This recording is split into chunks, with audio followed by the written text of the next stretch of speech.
मोक्ष मार्ग प्रकाशक स्वाध्याय सीरीज में आप सबका हार्दिक स्वागत है।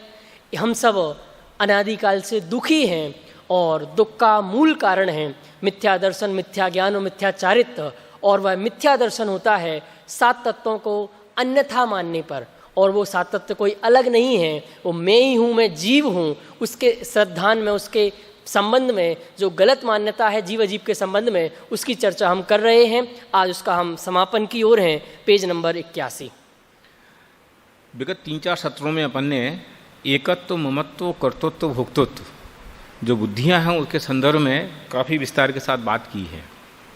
उस बात में मैं एक बात और ऐड करके फिर अपन आगे चलते हैं कि ये जो एकत्व बुद्धि और ममत्व बुद्धि है क्या, कि परद्रव्य में कर्तृत्व और भोक्तृत्व बुद्धि क्या है।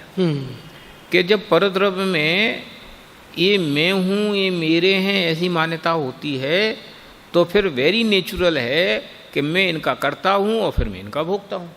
देखो, कर्तापना और भोक्तापना एकत्व ममत्व के बिना सामान्य तरह खड़ा नहीं होता। भाई कोई आदमी रास्ते में क्या बोलते गंदी बात करे, गलत बात करे, तो हम उसको टोकते हैं क्या? नहीं। किसको टोकते हैं? अपने को टोकते हैं कि ये मेरा लड़का है, ये मेरा विद्यार्थी है, भैया तुम्हें ऐसा नहीं करना चाहिए। अरे वो कर रहा है, उसको करने दे। तो एकत्व ममत्व हो तो वो कर्तृत्व भोक्तृत्व तो खड़ा होता है, और एकत्व ममत्व ना हो तो कर्तृत्व भोक्तृत्व खड़ा नहीं होता। एक बात।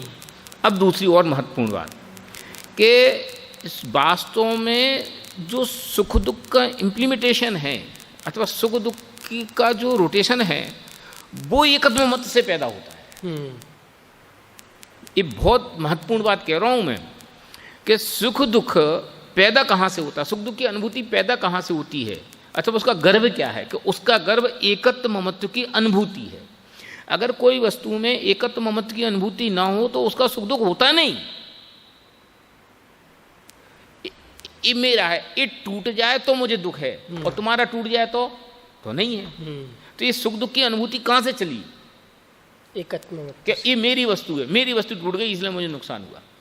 अब इस संदर्भ से मैं क्या कहना चाहता हूँ, इस बात से मैं कहना ये चाहता हूँ कि इस जीव ने अनादिकाल से परद्रव्यों में ये मेरे या ये मैं ऐसा माना। परद्रव्य कहने से अटपटा लगता है ऐसा, और जो तू नहीं है उनमें, अपने से भिन्न वस्तुओं में ये मैं हूँ, ये मेरा माना। इसके नाम तो एकत्व ममत्व बुद्धि है।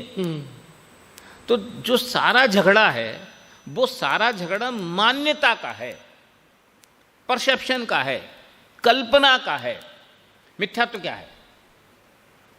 उल्टी मान्यता। मान्यता ना, वस्तु तो नहीं ना। हमारी समस्या क्या है कि हम वस्तु को ठीक करने की कोशिश कर रहे हैं, मान्यता को ठीक करने की कोशिश नहीं कर रहे। ये बात हमें समझ में आना बहुत मुश्किल है। माने दृष्टि बदल जाए तो दुनिया बदल गई। एक बार हमारा परसेप्शन ये हो जाए कि मैं ही मैं हूँ, ये ज्ञानानंद स्वामी जो आत्मा मैं हूँ, बस इसके अलावा और कुछ मेरी दुनिया नहीं है, तो उसी से वो जो अतीन्द्रिय आनंद आता है वो उससे आएगा। और ये परद्रव्य की मेरे ऐसी जो अनुभूतियाँ हैं, इससे समझ लो परद्रव्य के संयोग जन्य जो इंद्रियजन्य सुख दुख है, वो सुख दुख, वैसा सुख दुख की फीलिंग आ रही है। तो सुख दुख की फीलिंग का पैदाइश कहाँ है? कि सुख दुख की फीलिंग की पैदाइश एकत्व ममत्व की अनुभूति है। अब इसमें सम्यक और मिथ्यापना क्या है कि जो वस्तु मेरी नहीं है उसमें एकत्व की फीलिंग है, इसलिए उस प्रकार से संयोग जन सुख दुख का वेदन कर रहा है। और जब कोई वस्तु मैं हूँ और उसमें मेरी फीलिंग आएगी तो जो असली सुख दुख की अनुभूति होनी चाहिए, दुख की क्या कहोगे, फिर असली जो सुख की अनुभूति होनी चाहिए वो होएगी। इसी का नाम मिथ्या सम्यक। माने मोक्ष मार्ग में अगर कोई बात करनी है तो हमें अपनी कल्पना बदलनी है। कल्पना कहने से ऐसा लगता है हवा की बात है। कल्पना माने थॉट प्रोसेस। थॉट प्रोसेस कहो, अभिप्राय कहो, श्रद्धान कहो, मान्यता कहो, सब लगभग एक की बातें हैं। तो बदलना तो थॉट, बदलना तो पर वस्तुओं के बारे में देखने का एंगल, और हम पर वस्तु के प्रति देखने का एंगल नहीं बदल रहे हैं, और हम चीज़ों को बदलने की और ठीक करने की कोशिश कर रहे हैं। लड़ाई की जड़ है। कल मैंने खास करके जब वो 2 मुनिराज का उदाहरण लेकर के कही थी, वो बात मुझे समझ लो पूरे समय वो दिमाग में घूमती रही कि उनको वो स्याली खा रही, और उनको दुख नहीं हो रहा, भग नहीं रहे। तो ऐसा थोड़ी कि जबरदस्ती नहीं नहीं मैं मुनि हूं, मुझे तो उपसर्ग सेना में तो केवल ज्ञान, अगर मैं हिल गया तो केवल ज्ञान नहीं हो, ऐसे केवल ज्ञान होता है कि उन्हें उससे दुख की अनुभूति नहीं है, ज्ञान की अनुभूति तो है, दुख की अनुभूति नहीं। और तो दुख की अनुभूति क्यों नहीं है?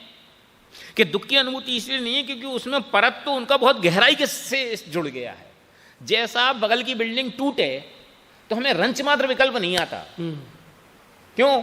ज्ञान तो आया, दुख नहीं आया। कि क्यों नहीं आया? क्योंकि दुख इसलिए नहीं है क्योंकि उसमें परत की अनुभूति बहुत गहरी है। ऐसी उन्होंने परत की गहरी अनुभूति इस देह के साथ कर ली। और देह के साथ क्या कर ली?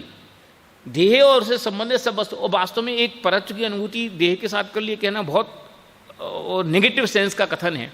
मैं कहता हूं उन्हें अपने सत्व की अनुभूति कर ली। क्यों? पर तो इतने सारे हैं, किन किन को ढूंढेंगे? मैं अपने घर में आ गया, भाड़ में जाओ बाकी दुनिया, बाकी मैं नहीं हूं। जयराम जी, अब वो शरीर हो तो, स्त्री हो तो, पुत्र हो तो, मकान हो तो, दुकान हो तो, अब इसमें तुम 1 लाख नाम जपो, उससे कोई लेना देना। मैं क्या हूं, उन्होंने उसको गहराई से अनुभव कर लिया। और अकेला अनुभव नहीं कर लिया, और अनुभूति के साथ वे रम गए, जिसका नाम चारित्र। वो उससे उन्हें सुख है, उससे उन्हें जो संयोग जन्य जो विपरीत परिस्थितियां होती हैं वो प्रभावित नहीं करती। मेरा आपसे फिर से निवेदन है, आप एक बार इस विषय पे चिंतन करो, इस विषय पे आप गंभीरता से विचार करना, आपको बहुत आनंद आएगा। मैंने वास्तव में सम्यक दर्शन का मूलभूत विषयभूत वस्तु तो ये है। हमने पता नहीं सम्यक दर्शन के नाम में कितना बड़ा होमवर्क, कितनी बड़ी चीजें थोप रखी हैं। अरे 9 अंग 11 पूर्व पढ़ो तो भी कुछ नहीं हो, तो समासम घोषण तो से भी हो जाए, ऐसा कहकर के मैं नहीं पढ़ना चाहिए इसकी नहीं कह रहा हूं, अनपढ़ रहना चाहिए ये भी नहीं कह रहा हूं। लेकिन ये जरूर कह रहा हूं कि पढ़ना या नहीं पढ़ने का सम्यक दर्शन से सीधा संबंध नहीं है।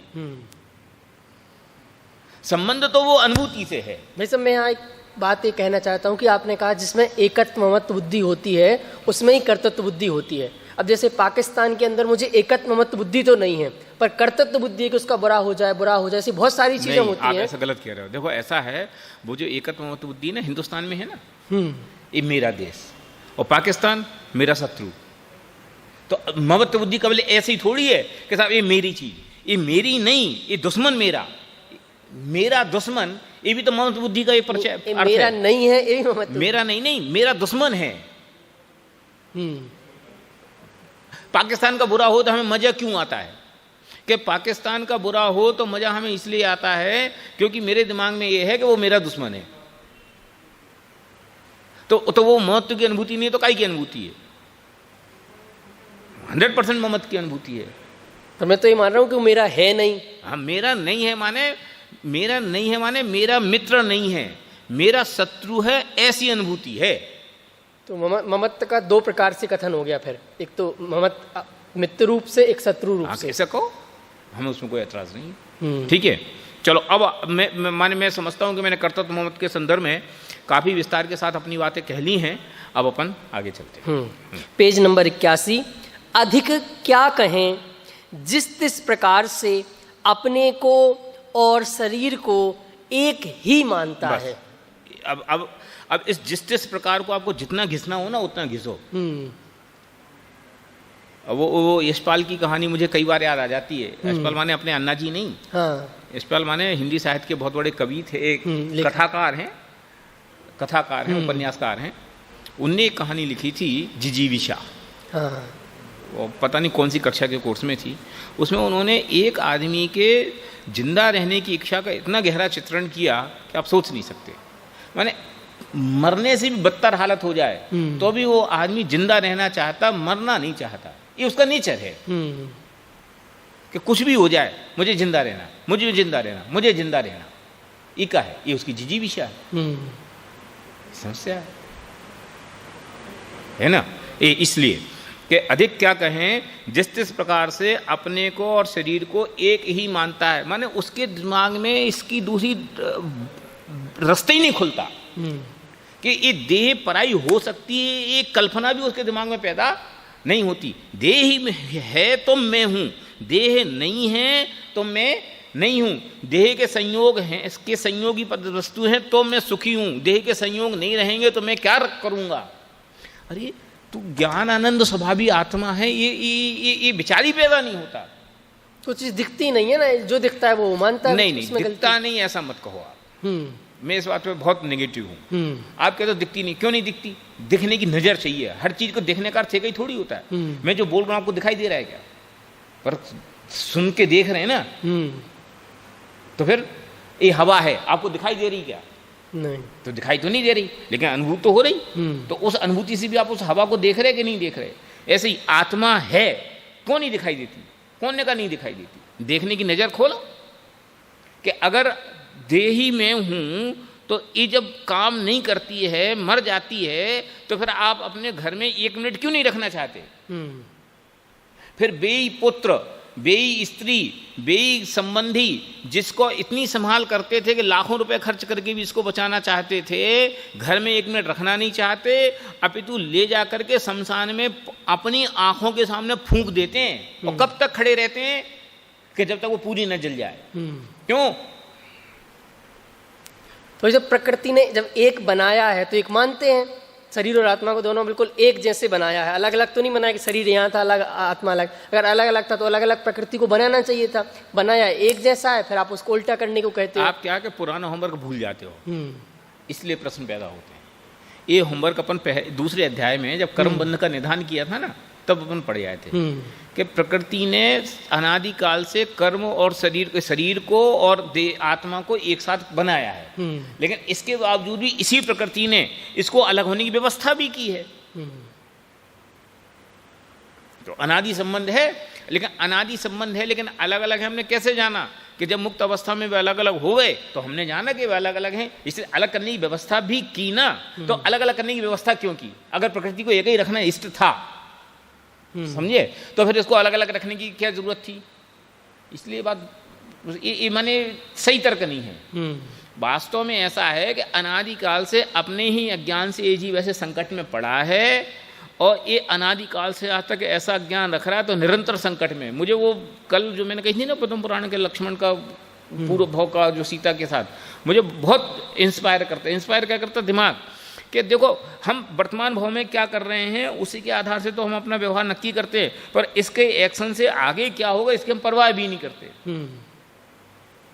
हम पहले क्या थे हमें नहीं पता, कोई काम किया जिससे हम समझ लो यहाँ आ गए, वो है ना भड़भुंजा से निकल के वो बहुत फिर वही मनुष्य भाव की उसकी तरफ चले जाएंगे अपन। आ गए, अब मिल गया तो हम ऐसे कुछ काम कर रहे हैं कि हमें ही पता नहीं हम क्या कर रहे हैं। अब बोलो लक्ष्मण ने क्या क्या किया जीवन भर, क्या कमी थी पुण्य के वैभव की, क्या थी? एक समझ लो धर्म की शरण नहीं ली। रावण की, लक्ष्मण की, दोनों की कौन? दोनों नरगामी है। एक धर्म की शरण नहीं ली, और धर्म की शरण भी नहीं ली ऐसा आप कैसे कहते हो? कितने तो मंदिर बनवाए, कितने तो मुनिराजों को हार दिए। अगर किया तो एक किया ना, लेकिन नरक गए कि क्यों? क्योंकि वो नरक जाने का जो इंपॉर्टेंट कारण परद्रव्य में आसक्ति, परद्रव्य में एकत्व ममत्व, अथवा समझ लो क्रोध कसाई की तीव्रता समझ लो। वास्तव में नरक का कारण तो क्रोध है, आसक्ति तो निगोद का कारण है। और जब जिस प्रकार में जो कही है अपन बाहरी क्रियाओं को छोड़ के आए, पर धार्मिक क्रियाओं के नाम पर भी वो शरीर और आत्मा को फिर एक मान लेता है। ये समस्या है, बहुत बाहर से निकल के भी यहाँ बीमार था, बीमारी को दूर करने के लिए अस्पताल में आया, और अस्पताल में भी डॉक्टर ने वही इंजेक्शन लगा दिया जिस इंजेक्शन से बीमार हो जा बेटा। इसको ऐसा कहूँगा कोरोना का मरीज था, हैं, वो आया और डॉक्टर ने ऐसा इंजेक्शन लगा दिया कि बेटा और कोरोना हो जाए। ये ऐसा हो, जिस प्रकार से अपने को शरीर को एक मानता है। देखो थोड़ा आगे चलते हैं, क्योंकि नहीं तो फिर इस पर कितना ही कहो इसका कोई अंत नहीं है। इंद्रियादि के नाम तो यहाँ कहे, परंतु इसको तो कुछ गम में नहीं है। अचेत हुआ पर्यायों में अहम बुद्धि धारण करता है, इसका कारण क्या है वो बतलाते हैं। अब इसका चित्र मेरी आंखों में ऐसा झूलता है कि मैं क्या बताऊं। एक छोटी सी कल्पना करके बताता हूं। शराबी है ना, दारूखोर, जब वो नशे में नहीं होता है तो वही दारू को हजारों गालियां बकता है,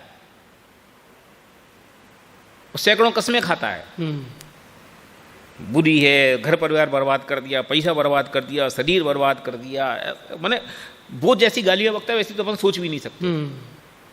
लेकिन जैसे ही शाम को मजदूरी से आया, जेब में पैसा मिला, अब 1000 कसमें खा के घर से निकला था, सीधे कदम अड्डे की ओर जाते हैं। जिका है, इसका नाम है अचेत हुआ। ये गहलता। व्यसनी को जब उसका दिमाग पेशेंस कहते हैं थोड़े बौद्धिक चैतन्य होता है, तो उसको सब समझ में आता है कि ये गलत है, ये अच्छा नहीं है, हमें ऐसा नहीं करना चाहिए, सब कुछ। लेकिन उसके बाद जैसे ही ये काम बिगड़ा तो फिर वो उसको हैरान होने लगता है, फिर ऐसा करने लगता है। ये बहुत बड़ी समस्या। दुनिया में जो इतने समझदार कहे जाते हैं, गोल्ड मेडलिस्ट कहे जाते हैं, साइंटिस्ट कहे जाते हैं, वो सब अचेत हुए हैं। हाँ, सोचो, ये कह रहे कि अचेत हुए माने क्या, कि देह मेरी है, देह से भिन्न वस्तु कोई मेरी नहीं है, ऐसा नहीं मानता। माने ऐसी उसकी कल्पना में भी नहीं आता। इसी का आचार्य तो करता है, इसी का सब कुछ करता है, तो क्या करे। ये हाल है। इस आत्मा को अनादि से इंद्रिय ज्ञान है, उससे स्वयं अमूर्तिक है, वह तो भासित नहीं होता, परंतु शरीर मूर्तिक है, वही भासित होता है। ये जो आपने कही थी ना कि आत्मा तो दिखता नहीं है, ये उसकी टेक्निकल समस्या है। क्योंकि आत्मा जिन आंखों से दिखता है, आत्मा जिस विधि से दिखता है उस विधि से नहीं देखता। भाई ये चक्षुओं से देखता है, स्पर्श इंद्रिय रस इंद्रिय से देखता, उससे आत्मा नहीं दिखता, क्योंकि वो तो आरूपी है और इंद्रियां तो रूपी को देखती हैं। और इससे विरुद्ध आत्मा तो दिखता नहीं और शरीर दिखता है, और शरीर रूपी है। इसलिए और दो फैक्ट हो गए। एक फैक्ट हो गया कि आत्मा दिखता नहीं इंद्रियों से, दूसरा फैक्ट हो गया कि हमें शरीर दिखता है, और तीसरा फैक्ट कि हमें किसी न किसी को अपना नहीं बनाना है। 3 बातें हो गई ना। आत्मा दिखता नहीं जो मैं हूं, शरीर दिखता है जो मैं नहीं हूं, और मुझे किसी न किसी को अपना कहना ही कहना है, अकेले मुझे रहना नहीं। अकेले क्या माने, मुझे कोई ना कोई में एकत्र तो करना ही करना है। अच्छा, तो अब करना है तो क्या करूं कि जो दिखता है उसको मैं अपना मान लेता हूं। ये समस्या माने पेच यहां है कि मुझे किसी न किसी में एकत्र तो करना है, तो फिर जो दिखता है वो ही मेरा है।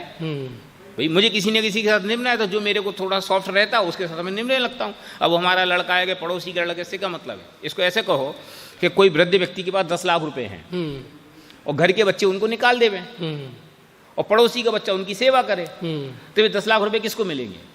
पड़ोसी। और घर वाले ऐतराज करें कि नहीं चाहिए, तो पैसा मेरे, तेरे काहे के हैं, कि सब मेरी जो सेवा करेगा उसके हैं। क्यों? मुझे तो किसी न किसी से सेवा करानी, अब तुम करो तो तुम्हें मिल जाएंगे, ये करेंगे तो इनको मिलेंगे। ऐसा ये है कि अनादि काल से आत्मा दिखा नहीं या देखता नहीं, शरीर दिखता है या देखता है, और किसी न किसी को ये अपना नहीं मानना है, इसकी समझ लो बाउंडेशन है। तो फिर अब जो दिखता है उसमें ये मैं हूं ऐसा मानता है, इसलिए वो शरीर और आत्मा के समुदाय। देखो, मरे शरीर में कोई एकत्व तो नहीं करता। शरीर दिखता है ना, तो फिर मरा शरीर भी तो दिखता है। फिर तुम्हारे बाप का शरीर मर जाता है तो मैंने समझ लो आत्मा निकल गई, तो फिर वो पड़ा, फिर क्यों नहीं तुम लपेटते हो उनसे कि नहीं उनको संभाल के रखो। फिर तो भैया जल्दी हटाओ, जल्दी निपटाओ।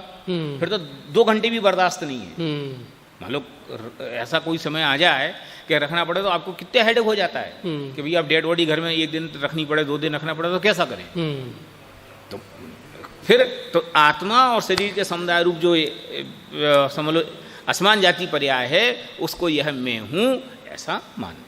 पर एकत्र करना इसका नेचर है, स्वभाव है, वो किए बिना नहीं मानेगा। इसलिए जो दिखता है उसको एकत्र करता है। तो समस्या ये नहीं है कि एकत्र किसमें कराना, समस्या ये है कि उसको मैं कौन हूं दिखाना। तो ये जो मजदूरी समझ लो सम्यक दर्शन के नाम पे जो मेहनत करनी ना, वो इस बात की नहीं करनी कि एकत्व तो किस में करे। मेहनत इस बात पे करनी है कि कौन एकत्व, एक कौन, कि वो ये मैं, कि ये मैं शरीर, बस ये निर्णय हो जाए तो एकत्व तो उसको बाय डिफॉल्ट करना है। जैसे ये निर्णय हो गया ज्ञान में कि ये आत्मा मैं हूं, तो एकत्व तो अपने आप उसमें ही होना है। बस इतनी सी बात। और जो अगर हम वो सिद्ध पूजन की पंक्तियां पढ़ें तो ज्ञान की प्रतिपल उठे तरंग, झांकता उसमें आत्म राम, अरे आवाल सवी गोपाल, सलब सबको चिन्मय अविराम। समय की वो है गाथा, आवाल गोपाल सबको आत्मा जानने में आ रहा, लेकिन जानने में आ रहा उसकी क्या कीमत है जब तक वो अपनेपन से जानने में नहीं है। यही मैं हूं, यानी जानने का श्रम भी नहीं करना है, जानने में आ रहा है आप कह रहे हैं अनादिकाल से? हाँ आ रहा है ना जानने में, लेकिन वो आत्मा को शरीर रूप देख रहा है ना। पर वो कि आत्मा को जब तक ये मैं हूं ऐसे रूप से ना देखे, जब तक उसका कोई काम नहीं है। वो बच्चे वाला एग्जांपल ले सकते हैं, बच्चा घर में ही है, उस बच्चे से वो माँ काम करा रही है, उसको डांट रही है, पीट रही है। क्यों? क्योंकि ये नौकर है। ये नौकर है। और ये तो मेरा लड़का। बोलो क्या बदलना था इसमें? लड़का बदलना था। और उस लड़के को 24 घंटे रो रही है। बोलो क्या बदलना था? अकेली दृष्टि तो बदलनी थी। वो कहते हैं ना मिसकंसेप्शन, परसेप्शन, मिथ्या कल्पना, कि अभी तक उस लड़के में एक कल्पना थी कि नौकर है, वो मिथ्या कल्पना थी। अब उसमें सम्यक कल्पना आ गई कि मेरा बेटा है, तो फिर अलग प्रकार का लाड़ आ गया। तो न लड़का बदला न घर बदला, कुछ नहीं बदला, बस इंटेंशन। और फिर अच्छा, अब एक बार ज्ञान में आ गया कि हमारा लड़का है, तो अब लड़का है, ये जब ज्ञान में आ गया तो उस लड़के की जो व्यवस्था होनी चाहिए उसके लिए अम्मा क्या सोचती है, अम्मा सोच सोच के उसके लिए क्या करती है, क्या कराती है, कि वो बाय डिफॉल्ट होता है। फिर अब उससे कहेगी तूने पोछा क्यों नहीं लगाया? लड़का तो मेरे बेटा, लड़का मेरे बेटा, तूने पोछा क्यों नहीं लगाया? ऐसा बोलेगी कि वो अब गलती से पोछा पकड़े तो डांट लगाएगी, चुप रहे, तू पोछा क्यों लगाएगा, मैं लगाऊंगी। ये हैबिट कौन ने बदली? ये व्यवहार कौन ने बदला? माने मान्यता सुधरते ही दुनिया अपने आप सुधरने लगती। और जानना जानना तो उस बच्चे में 24 घंटे हो रहा है, बच्चे को 24 घंटे जान रही, पर अपना बच्चा है, इतना सा नहीं जान पा रहे। ऐसा ही अगले और आत्मा किसी को आप रूप जानकर अहम बुद्धि धारण करे ही करे। ये समस्या है, ये आत्मा का नेचर है कि उसको तो कोई ना कोई अपना चाहिए। जैसे होता ना अलादीन का जिन्न, कि क्या हुक्म मेरे आका, कुछ ना कुछ काम बताओ, नहीं बताओगे तो तुम्हें खा जाऊंगा। तो अब तुम जो काम बताओ फट, जो काम बताओ फट। अब क्या करें? तो एक होशियार चंद ने उसका रास्ता निकाला कि बेटा एक काम कर, जब तक मैं दूसरा काम नहीं बता रहा हूँ ना, उस सामने वाली सीढ़ी पे चढ़ो और उतरो। कब तक? जब तक मैं दूसरा काम नहीं बता। अपनी जान छुड़ा ली। ऐसे ही है कि आत्मा को कोई ना कोई वस्तु को अपना मान नहीं मानना है, तो अब क्या करे? तो अपनेपन का निर्णय करे तो सुख होगा, अपनेपन का निर्णय नहीं करे तो अनादिकाल से जैसे 4 गति 84 लाख योनि में डोलता आ रहा डोलेगा, आश्रय बंद का रास्ता खुला रहेगा। सो जब स्वयं पृथक भाषित नहीं हुआ, तब उनके समुदाय रूप पर्याय में ही अहम बुद्धि धारण करता है। बस वो जो असमान जाति पर्याय है, मैं अथवा समझ लो जो अन्य दूसरी पर्याय, उसमें ये मैं हूं ऐसा मानता है ज्ञान। और जब तक पृथक नहीं होगा तब तक उसमें अहम बुद्धि धारण करता रहेगा। अब देखो टोटल में कितनी व्यवस्थित मति के साथ चारों बातों के लिए अलग अलग कारण क्लियर कहते जा रहे हैं। पहले एकत्व मत के लिए गई, अब कर्तृत्व के लिए, फिर अगला भोक्तृत्व के लिए, बिल्कुल सिस्टम के साथ, उसी सिस्टम से अब चलो आगे। तथा अपने को और शरीर को निमित्त नैमित्तिक संबंध बहुत हैं, इसलिए भिन्नता भाषित नहीं होती। निमित्त नैमित्तिक संबंध इतने ज्यादा हैं, इतने ज्यादा, इतने ज्यादा हैं कि भिन्नता होने पर भी पता नहीं चलता। और जिस विचार द्वारा भिन्नता भाषित होती है वह मिथ्या दर्शन के जोर से हो नहीं सकता। ये इसका समझ लो टर्निंग पॉइंट है कि अनादिकाल से देह में एकत्व बुद्धि है, ममत्व बुद्धि है, निमित्त निमित्त संबंध होने से परद्रव्य में कर्तृत्व बुद्धि है। ये तो हुआ फैक्ट, इसलिए भिन्नता भाषित नहीं होती। और जिस कारण से भिन्नता भाषित हो वो बल्ब फ्यूज है। भाई हमारा सामान खो गया, हमें दिख नहीं रहा, और जिस कारण से दिख सकता है वो लाइट नहीं है, तो अब क्या करूं? कि परेशान होएगा। तो क्या करें कि परेशान होने की बजाय लाइट जलाने का प्रयत्न करो, दूसरा बल्ब खरीद के लाओ।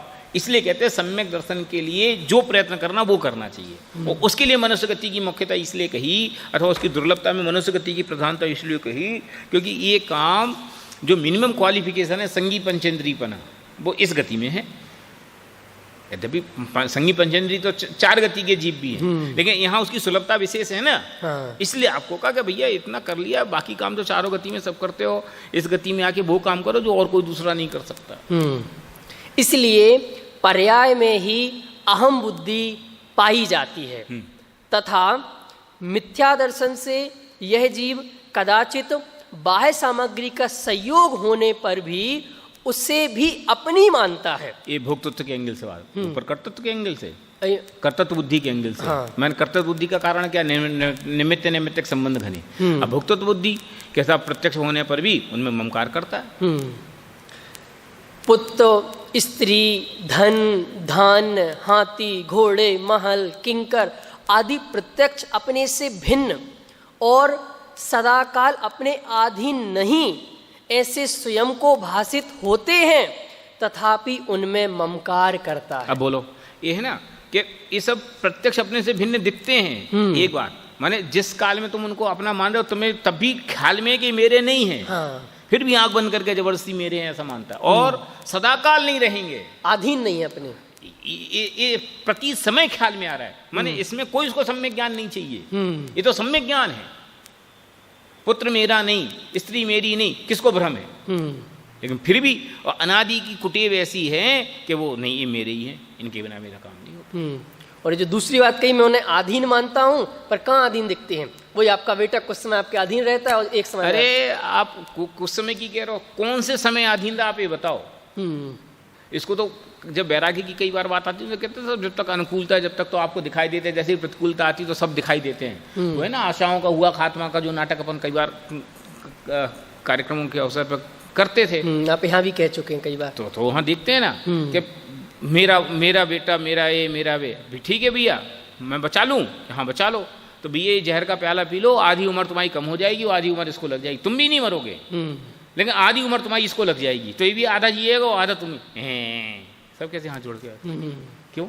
कितने उदाहरण ऐसे दिखा। और ऐसा नहीं कि इस विषय में किसी को भ्रम है, लेमैन से लेमैन, एकदम जिसको आप अज्ञानी मूढ़ जो भी समझते हो, उस मूढ़ आदमी को भी पकड़ के देखो कि भैया ये जिस संसार में तुमने अपनापन मान रखा है, ये तुम्हें लगता है कि तुम्हारा है कि नहीं? भाई साहब हमें तो नहीं लगता।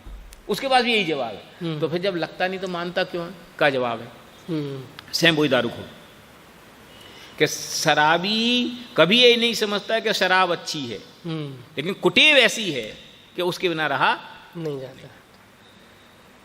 पुत्रादिक में ए हैं सो मैं ही हूं। हाँ, माने ये है तो ही मैं हूं, ये नहीं। माने देखो दुनिया में कितना अनर्थ इस बात से होता है। आदमी न्याय अन्याय सच्चे बुरे की फिक्र नहीं करता, अपना पराई की फिक्र करता है।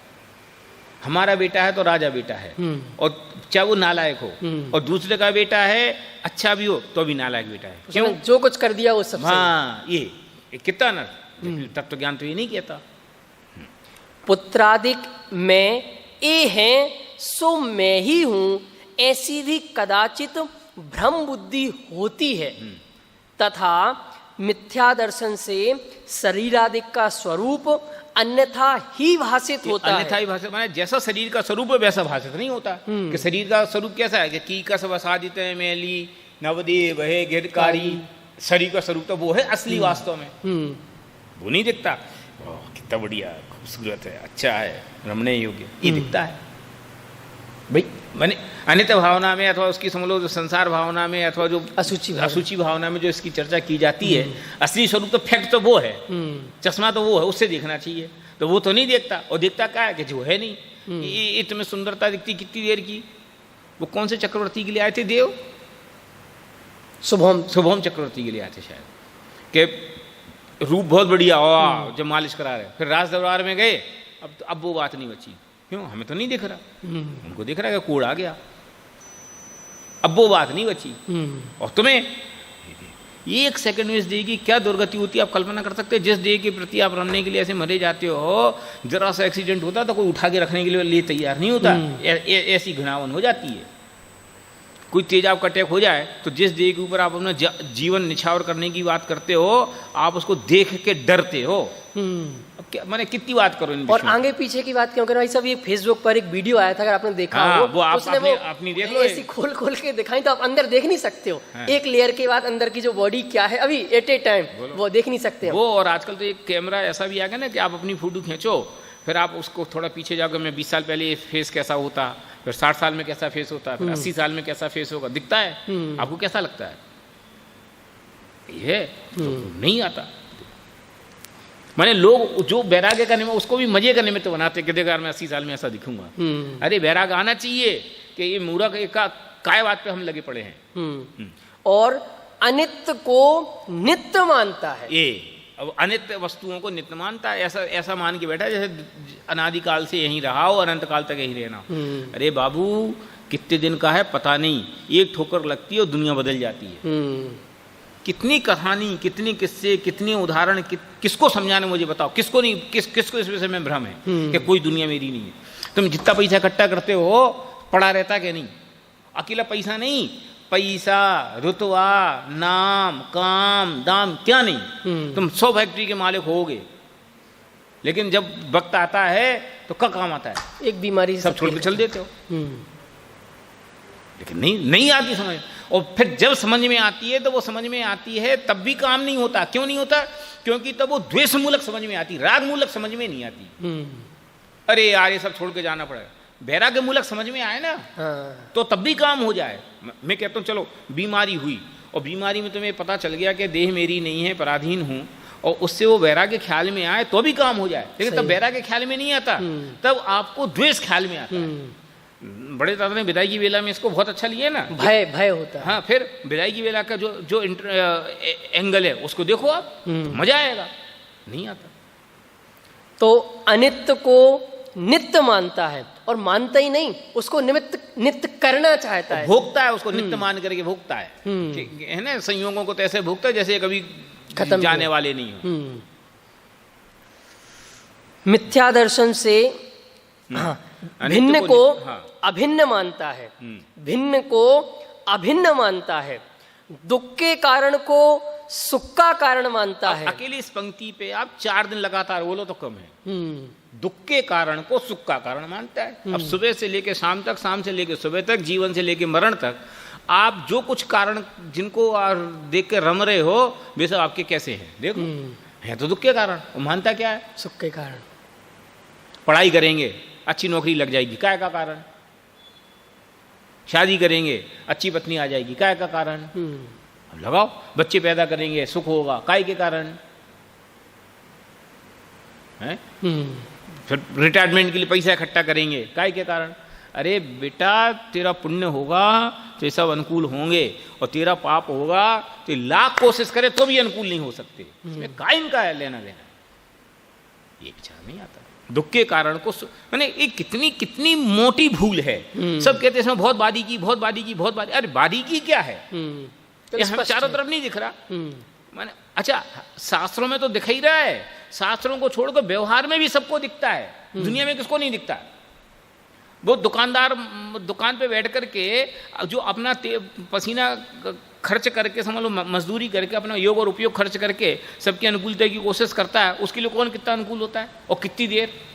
जैसे ही उसके मन के विरुद्ध एक बात खड़ी होती है तो सब चीजें कैसी पलट जाती हैं। दुख के कारण को सुख का कारण मानता है। और आंखों पे चश्मा उल्टा चढ़ा रखा है तो उसका तो क्या इलाज है कि चश्मे ही बदलना उपाय है। कितनी गहरी मान्यताएं बताई। अनित्य को नित्य मानता है, भिन्न को अभिन्न मानता है, दुख के कारण को सुख का कारण मानता है, दुख को सुख मानता है। बोलो, दुख को सुख मानता है। लड्डू खाया, पेट भर गया, मजा आ गया, कितनी देर बेटा? क्षुधा तो रोग है ना, क्षुधा रोग विनाशनाय नैवेद्यम निरूपयामि स्वाहा। तो क्षुधा रोग के विनाश का क्या उपाय है? कि लड्डू खाना भोंदू है। क्षुधा का विनाश का उपाय लड्डू खाना होए तो फिर खाने से मिटना चाहिए ना।